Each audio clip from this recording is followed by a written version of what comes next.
নমস্কার, মোমোস ব্লগসে আপনাদের স্বাগত জানাই। আমি অনেক দিন পর ভিডিও স্টার্ট করছি, কিন্তু এটা যে এখন ভিডিওটা কথা দেখছেন সেইটি একটি কলকাতার একটি হোটেলে।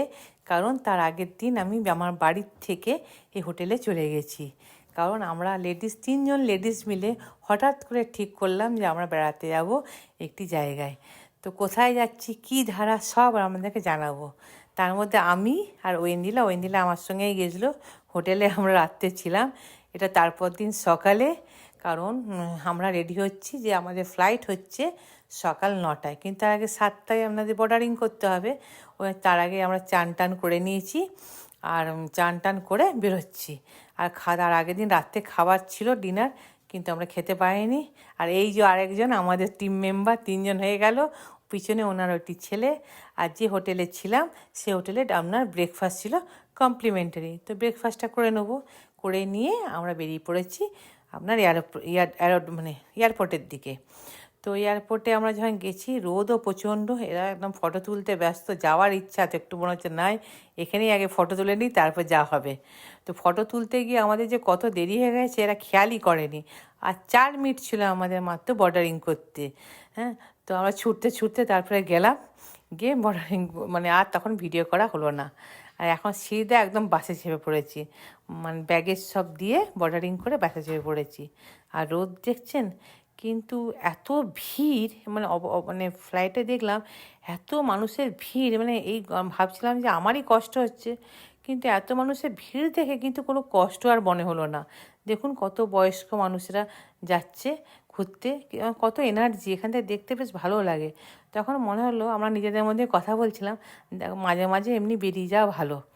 এবার ধরুন এই সময় আমার কর্তা আমার সঙ্গে যায়নি, কারণ আমার তো 3টি বাচ্চা শোনা আছে ঘরে, কে দেখবে এখানে বলুন, এদেরকে তো রেখে দেওয়া যায় না, এরা থাকতেও পারবে না আমাদেরকে ছেড়ে। তো ওর বাবা আমার কর্তা বলতে পারেন, ওদেরকে দেখছিল। আর আমরা 3জন লেডিস আমরা এগোচ্ছি। কোথায় নামছি, কী ধারা, সব আপনারা দেখতে পাবেন, কিন্তু এখন আমি বলবো না। যখন নামবো সেখানে তখনই বুঝতে পেরে যাবেন, এয়ারপোর্টের নামটা দেখলেই ধরতে পেরে যাবেন। তো আমরা এই বাসে যাচ্ছি। আর এই আপনার যে ট্যুরটা পুরো অর্গানাইজ করে দিয়েছে আমার ছেলে, এটা আমাকে গিফট হিসেবে দিয়েছে ওই ইউএসএ যাওয়ার পর, যে মা তুমি যাও ঘুরে এসো, তুমি ঘরে একভাবে আছো বলে তোমার শরীর খারাপ হচ্ছে, তার ধারণা। যাই হোক, তাকে তো আমি এখন ঘুরে এসে ভাবছি তাকে থ্যাংক ইউ বলা উচিত নয়, ছেলেকে থ্যাংক ইউ বলা তাকে ছোটো করা। তখন তো খুব ভালো গিফট দিল, কোনো জিনিসের দেওয়ার থেকে এইসব ঘুরিয়ে আনা মা বাবাকে খুব ভালো। তো একটু মন খারাপ হচ্ছিল, কর্তা ছিল না সঙ্গে, তবুও বাচ্চাদের কথা ভেবে কোনো কিছু মনে হয়নি। দেখে মনে হচ্ছিলো যে না, মাঝে মাঝে এরকম করে সাহস নিয়ে বেরোনো উচিত।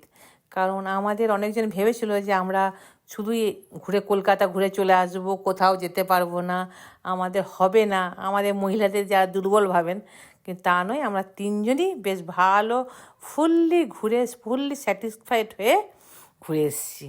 আর খুব সুন্দর জায়গাটি। এই যে নেমে এবারে আমরা আপনার উঠবো ফ্লাইটে। আর দেখুন রোদে কেমন সব ফটো তুলছে দেখছেন। আমার তো একটু ইচ্ছে করে না, আমার খালি মনে হচ্ছে কখন আমি উঠে ফ্লাইটে বসবো। এই দেখুন কত বয়স্ক মানুষ। তো ফ্লাইটে বসলাম, তো বসে ওই ইন্দিরাকে বললাম, মা তুই ধারের দিকে বস, তুই সব ফটো মটো তুলবি, আমি এই একদম শেষের দিকে বসছি। তো ওঠার সঙ্গে সঙ্গেই আপনার ফ্লাইট ছেড়ে দিয়েছিল। সেদিন দেখলাম 9টা 20-তে ছাড়ার কথা, সেই 9টা 5-এ ছেড়ে দিয়েছে, টাইমটা একটু এগিয়ে গেছে। এত পর্যটক, আমি অবাক হয়ে গেলাম যে এই গরমেও যাচ্ছে মানুষ সব এইসব জায়গায় বেরোতে। আমি প্রথমে ভাবছিলাম যে এই গরমে ট্যুরটা করে কি ভুল করে ফেললাম। তারপর চারদিকে যা দেখলাম অনেক ট্যুরিস্ট, তাতে ভাবলাম যে না, ঠিকই আছে, এই সময় গেছি ঠিকই আছে, কই বাত নেই। তো বেশ ভালোই লাগলো, ঘুরে এলাম। তো মাঝে মাঝে বেরোনো উচিত। তো ওয়েন্দিলার এটা প্রথম ফ্লাইটে চাপায় এক্সপিরিয়েন্স। আমার ভয়ও লাগছিলো যে উঠলে হয়তো যে মাথা টাথা ঘোরে, তা কী করবো। হাতে লজেন্সও নিয়েছি, তুই লজেন্সটা খাবি, দেখবি মাথা ঘুরবে না। ওকে ধারে বসতেও দিয়েছে, যাতে দেখতে ভালো লাগে, যখন ফ্লাইট টেক অফ করবে তখন দেখতে কেমন লাগবে। ওই জন্য ওকে বললাম তুই জানলায় বস আর ভিডিওটা করে দে মা আমার। ও আমার পুরো ভিডিওটা করে দিচ্ছে। তো আপনার 2 ঘন্টা লাগলো। আর এখানে কোনো কী মেঘের কোনো সিনই নেই। আর এয়ারপোর্টে যখন আপনার যেটাকে অ্যারোড্রাম বলে, কি সুন্দর দেখতে লাগে না রানওয়েটা। আমার সময় খুব ভালোও লাগে দেখতে, সব জায়গায় পুরোটা ফাঁকা কিন্তু কী সুন্দর দেখতে লাগে না। আমরা যখন এই দেখুন এবারে পুরো স্পিড নিয়ে যে রানওয়েতে ছুটবে, এবারে টেক অফ করবে। তো বেশ মানে গেলাম 3 জন মিলে, 3 জন মহিলাই আমরা গেলাম।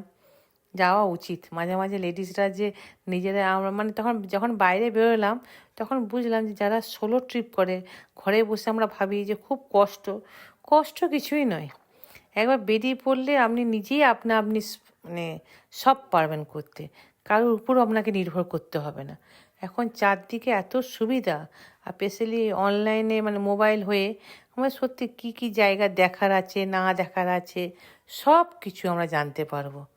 যাই হোক, আমরা এই বয়সে এসে যে আমরা 3 মহিলা যে ঘুরে আসতে পারলাম, এটাই আমাদের কাছে অনেক যথেষ্ট। এবং সেখানে সব অ্যাক্টিভিটিস আমরা করেছি, এটাই সব থেকে আমাদের বেশি নিজের মনে বেশ এই আনন্দটাকে কুড়িয়ে নিয়ে এলাম। তো যাই হোক, এখন ফ্লাইট ওঠার সময় বেশ সুন্দর লাগে, যখন হাই স্পিড নেয়, যখন উপর দিকে ওঠে দেখতে বেশ ভালো লাগে। উপর থেকে নিচেরগুলো দেখতে, নিচের যে ঘরগুলো ওগুলো দেখতে বেশ সুন্দর লাগে। তো আস্তে আস্তে দেখুন কোথায় যাচ্ছি, আপনারাও বুঝতে পারবেন যারা আমার ভিডিও দেখেন। তো যাই হোক, ভিডিও অনেক দিন দিনে বলে কিছু মনে করবেন না, মাপ করে বড়দের কাছে ক্ষমা চাইছি। আর কি বলবো বলুন, শরীর অসুস্থ হলে যা হয়। আর ভিডিও ভালো লাগলে প্লিজ লাইক করবেন, সাবস্ক্রাইব করবেন, শেয়ার করবেন, যাতে চ্যানেলটা গ্রোথ হয়। আর কীভাবে করলে আরও ভালো হয় সেটাও অন্তত কমেন্ট বক্সে জানাবেন, তাহলে খুব ভালো লাগবে। এই যে উপর থেকে কি সুন্দর লাগছে আমাদের কলকাতা শহরকে দেখতে, কোথায় কি কিছুই বুঝতে পারছি, কিন্তু কি সুন্দর দেখতে লাগছে।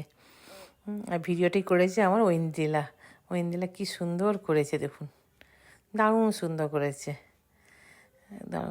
করেছে, কেন এই দেখো কি সুন্দর দেখতে লাগছে। এইভাবে গল্প করতে করতে আমাদের 2 ঘন্টা সময় যে কোথায় পেরিয়ে গেল গল্প করতে। এই কারণে গল্প করছিলাম নিজেদের মধ্যে, কারণ যাতে ওদের মধ্যে কোনো কিছু অসুবিধা না হয়। হ্যাঁ, মানে মাথা টাথা না ঘোরে বা উপর দিকে যত ওঠা হয় তখন তো আরও বেশি কষ্ট হয়। এই দেখুন, এবার আস্তে আস্তে আমরা কোথায় এলাম বুঝতে পারছেন। এই বাইরের সিনারিটা বাইরের থেকে যে দেখা যাচ্ছে, যেটা কাঁচের বাইরে থেকে যেটা বুঝতে পারছেন কোথায় এলাম। কিছু মানুষ নিশ্চয়ই গেস করছেন এই উপরে ইয়েটা দেখি।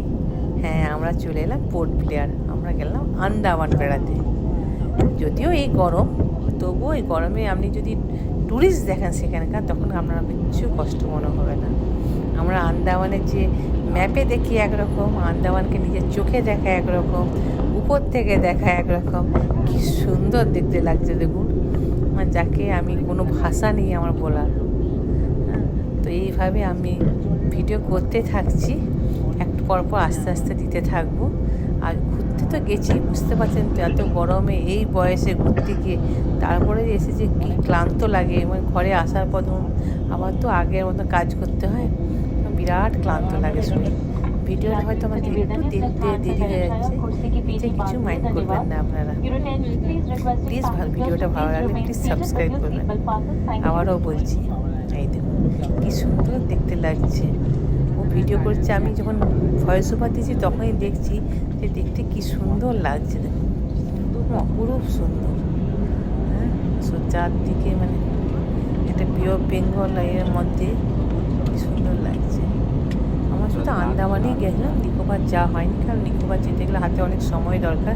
আর পোর্ট ব্লেয়ার থেকে আমরা নিকোবর যেতে প্রায় 12 ঘন্টা সময় লাগে। ধরে রাখতে গেলে হাঁটতে আরও 2-3 দিন সময়, সেই সময়টুকু আমাদের হাতে ছিল না, একদম বাঁধা ধরার সময় ছিল। কেন আমি ফিরে এলে আমার কর্তা যাবেন পাঞ্জাব, ওই জন্য আর বেশি দেরি করলাম না, চলে এলাম। বেশি দেরি করলাম না, আবার যাবো। যে শরীর সুস্থ রাখে, ভগবান যদি আমাদের ভালো রাখে, নিশ্চয়ই একবার আন্দামানকে ঘুরে আসবো। আন্দামান খুব ভালো লাগলো, আন্দামানটি কি সুন্দর। ছোটো ছোটো যে দ্বীপগুলো, আমরা ভাবি কত কাছাকাছি। হ্যাঁ, যে যাবে সেই বুঝতে পারে প্রতিটা দ্বীপে যাওয়া। দ্বীপের থেকেও আন্দামানের সমুদ্রের তলায় যে কত সৌন্দর্য আছে, হ্যাঁ, সেটা ভাষা দিয়ে বোঝা যায় না। তো এইভাবে দেখুন আর কি আনছি নেক্সট ব্লগে, কি দেখাচ্ছি। যে জায়গায় বেড়াতে গেছি সব জায়গায় আপনাদেরকে তুলে ধরবো, চেষ্টা করেছি করার। কতটা ভালো হয়েছে কি না হয়েছে সেটা আপনারাই কমেন্ট করে জানাবেন, যে ভালো হয়েছে না আরও অন্য জায়গায় গেলে ভালো হতো, কোনো জায়গা যদি আরও বাকি থাকে সেটা যদি গেলে ভালো হতো, কোনো জায়গা হয়তো আমরা মিস করেছি যেটা আপনারা দেখেছেন। তো খুব ভালো হয় যদি জানান আপনারা কমেন্ট করে।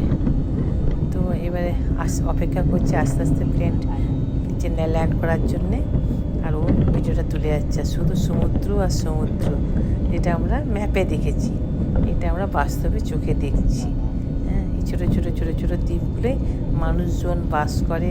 হ্যাঁ, কত তাদের কীভাবে তারা বসবাস করে, ওর কষ্টের মধ্যেও তারা কত হাসি মুখে থাকে, সেটা দেখতে বেশি ভালো লাগে। ওই জন্যে মানুষের একটু ঘুরতে যাওয়াটা খুবই দরকার। তো এইভাবে তো যাচ্ছি, এখন নামায়নি এখনও ফ্লাইট, বেস্ট ফ্লাইট রাইট টাইমেই যা গেল, কোনো দেরি করেনি ফ্লাইট, রাইট টাইমে করলো, ল্যান্ড করলো, পাক্কি 2 ঘন্টা সময় লাগলো। হ্যাঁ, তো ওপর থেকে আমিও আপনাদের ভয়েস ওভার দিচ্ছি আর দেখছি আস্তে আস্তে করে যে আন্দামানকে সত্যি দেখতে কত সুন্দর লাগছে। হ্যাঁ, জায়গাটা যাবেন আপনারা, যদি কেউ আন্দামান ঘুরে যদি না আসেন আন্দামানটা যাবেন, তবে আমি বলবো আপনাদেরকে গরমে না যেয়ে একটু ঠান্ডায় যাওয়াটা খুব ভালো। জানুয়ারি করে বা ডিসেম্বরে তো ভিড় তো হবেই, জানুয়ারি বা ফেব্রুয়ারি প্রথম দিকে যাওয়াটা ভালো, কারণ এই সময় তো আমাদের অবশ্য এখানে গরমটা খুব তাড়াতাড়ি পড়ে গেছে এবছর। তো ওরাও বলছিল যে এই সময় এতটা গরম পড়ে না, তবে খুবই গরমটা ভালোই পড়েছিল, কোনো অংশে গরমটা কম নয়। এখন আমাদের পশ্চিমবঙ্গে যেমন 32 ডিগ্রি যাচ্ছে, সেরকমই ওদের ওখানে গরম চলছিল, গরমটা তার জন্যেই আরও বেশি কষ্ট হচ্ছে।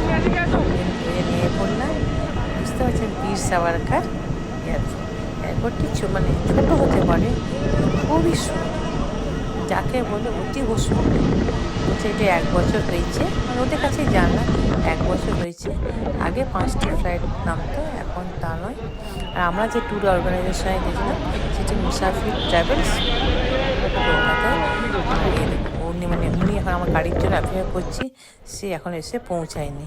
আর এই যে মিঠু ফটো তুলতে এখন ব্যস্ত নিজেকে, আর আমি দাঁড়িয়ে দাঁড়িয়ে দেখছি যে কোথায় দেখা যায় ড্রাইভারকে। আর যেহেতু এটা সেনাবাহিনী দিয়ে আমরা ভেতরে কোনো ফটো তুলতে দিচ্ছে না, ভিতরে কিছু আমি দেখাতে পারছি না, বাইরের থেকেই দেখলাম, একদম দারুণ সুন্দর, মানে কোরাল যেমন দেখতে সেরকম দেখতে। যে বীর সাভারকার, যে মানে ওখানে যে সেলুলার জেলে যিনি ছিলেন বীর সাভারকার, একজন স্বাধীনতা সংগ্রামী অনুযায়ী তার নামটা দিয়েছে। এই যে আমাদের গাড়ি চলে এসছে, এবার গাড়িতে আমরা মাল লোড করে আমরা তখন এবার যাচ্ছি হোটেলের দিকে। তাহলে আমরা বাই বাই করলাম এয়ারপোর্টকে, দেখালাম যে আবার দেখা হবে, যা ফিরবো। এবারে আমরা হোটেলের দিকে এগোচ্ছি। নামটা কি বাবা?